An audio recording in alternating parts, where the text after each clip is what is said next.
ফিলিস্তিনের মতো বিদ্যমান বাস্তবতা কেবল আরব কিংবা মুসলমানদের জন্যই উদ্বেগজনক নয়, বরং তা সমগ্র মানব জাতির জন্যই উদ্বেগের বিষয়।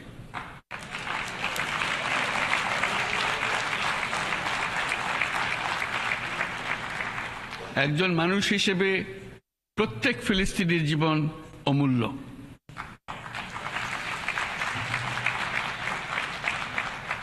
ফিলিস্তিনের জনগণের বিরুদ্ধে যে মানবতা বিরোধী অপরাধ হচ্ছে তার জন্য সংশ্লিষ্ট সকলকে দায়বদ্ধ করতে হবে।